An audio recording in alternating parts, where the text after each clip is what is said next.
بسم الله الرحمن الرحيم. ألهاكم التكاثر حتى زرتم المقابر كلا سوف تعلمون ثم كلا سوف تعلمون كلا لو تعلمون علم اليقين لترون الجحيم ثم لترونها عين اليقين ثم لتسألن يومئذ عن النعيم. بسم الله الرحمن الرحيم. ألهاكم التكاثر حتى زرتم المقابر كلا سوف تعلمون ثم كلا سوف تعلمون كلا لو تعلمون علم اليقين لترون الجحيم ثم لترونها عين اليقين ثم لتسألن يومئذ عن النعيم. بسم الله الرحمن الرحيم. ألهاكم التكاثر حتى زرتم المقابر كلا سوف تعلمون ثم كلا سوف تعلمون كلا لو تعلمون علم اليقين لترون الجحيم ثم لترونها عين اليقين ثم لتسألن يومئذ عن النعيم.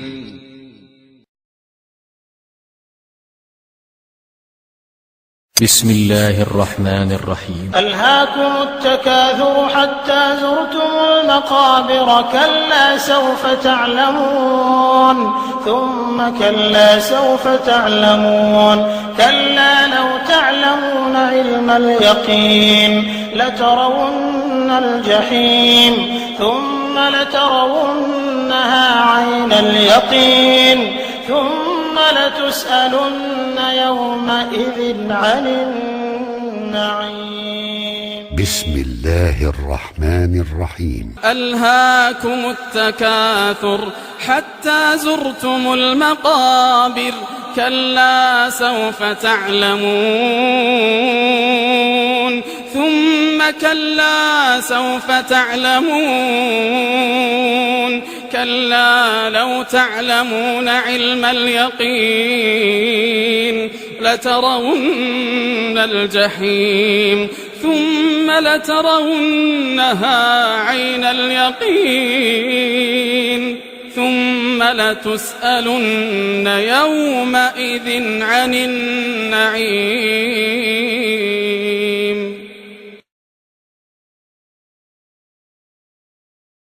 بسم الله الرحمن الرحيم. ألهاكم التكاثر حتى زرتم المقابر كلا سوف تعلمون ثم كلا سوف تعلمون كلا لو تعلمون علم اليقين لترون الجحيم ثم لترونها عين اليقين ثم لتسألن يومئذ عن النعيم.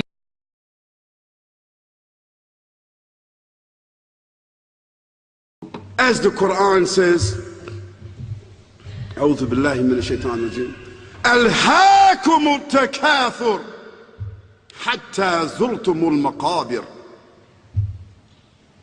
كلا سوف تعلمون ثم كلا سوف تعلمون كلا لو تعلمون علم اليقين لترون الجحيم ثم لترونها عين اليقين ثم لتسألن يومئذ عن النعيم. The Quran says you are busy piling up, calculating, developing your careers, your money, your occupation, your wealth until you visit the graves. Think about it. When was the last time that you went to a funeral? Was it your mother? Was it your father? Was it your grandfather? Was it your uncle? Was it your cousin? Was it your friend? Was it your wife? Was it your husband? The last time that you visited the grave, when you went to a funeral and you saw that person whom you loved that was laughing, crying, live, boasting, wealthy, educated, denying, arrogant, whatever they were. What was the demeanor of the people when you walked in that funeral home? When that person was stretched out in their last suit? What was the demeanor? Were the people cracking jokes? Were they dancing? Were they clapping and singing songs? No. Silence. Melancholy. Trauma. Why? Because every person that walked in that room, seeing that person stretched out, the first thing they thought about was not the person. The first thing they thought about was that one day this will be me. So Allah said, "Alhaakum التكاثر." All of us, all of you are engaged in running your mouths, doing your business, multiplying, buying houses, cars, business, whatever you're doing. And when you're told about God, religion, life, morality, you're saying, look, I ain't got no time for that. I got no time for that. I don't want to hear that. I don't even believe in God. Matter of fact, I don't even know if I'm going to die, and if I do, maybe I'm coming back again. As a matter of fact, science is so sophisticated that I think really that they're on the verge of being able to solve the whole thing of death soon. We ain't got to die. If we got enough money, we don't even have to die. See how arrogant people can be until they visit the funeral house.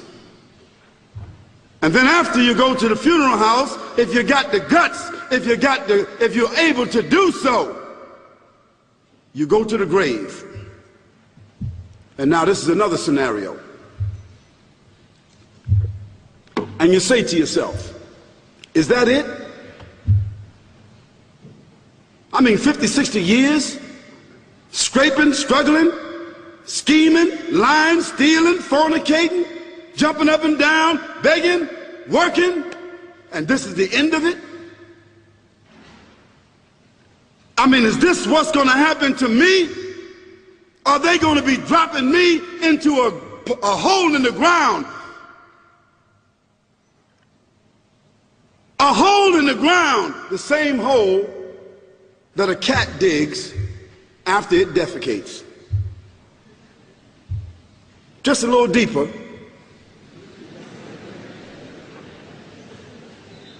But for the same reason.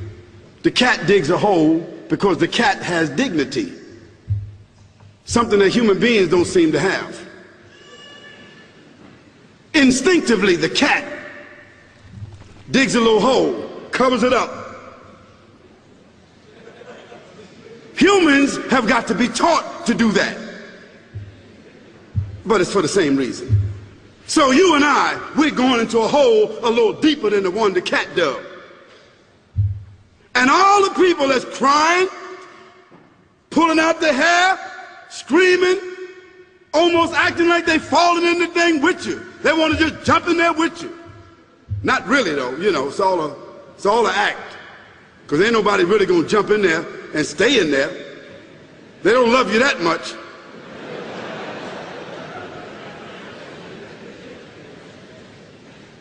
And then after all the shoveling get done, and they fill it up, and the box, you can't even see the box no more, the coffin that cost $5,000.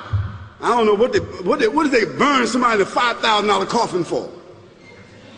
I mean, if I was the funeral director, after they left, I would dig them back up and put them in another box and take that box back.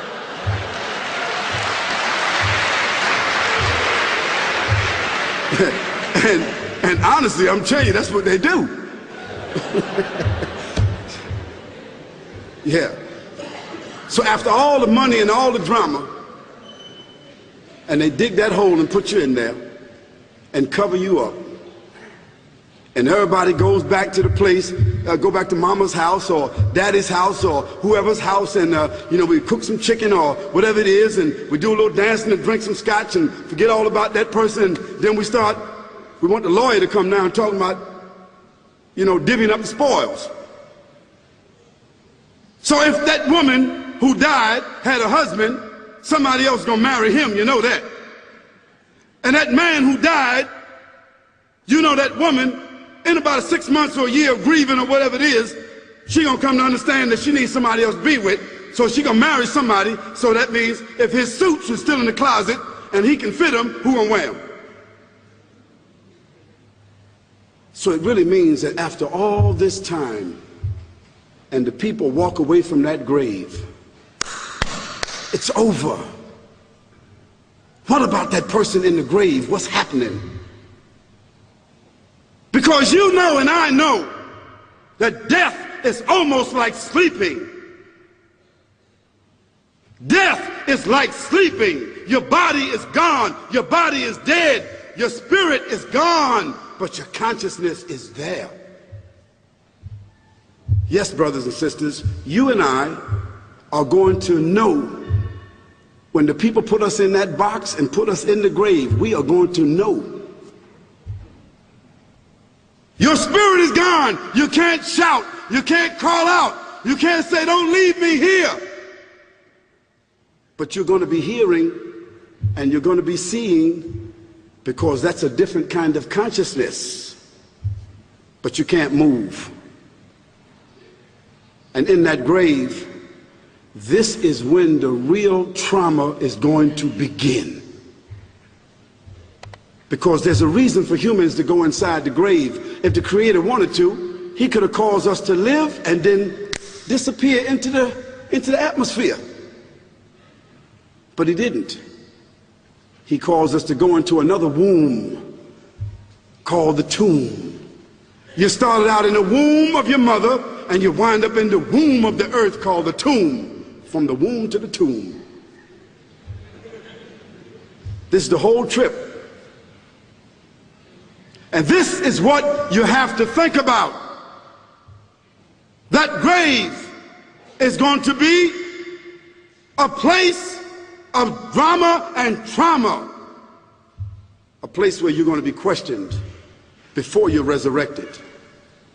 And brothers and sisters, do you think that human beings that have the ability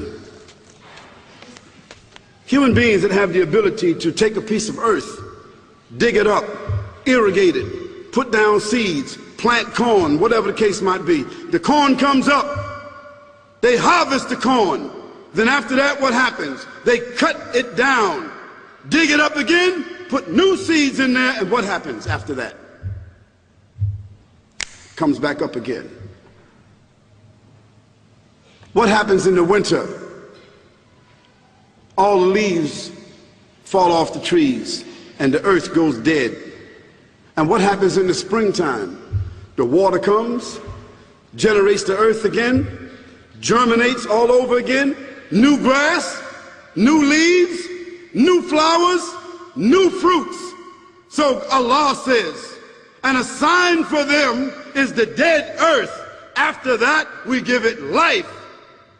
And then you eat the fruits from that. So Allah says, the one who gave you life in the beginning, is he not able to give you life all over again in order to judge you? Yes, certainly. You may want to deny it because you don't want to be judged. But you will be judged. And this is what we want to talk about now.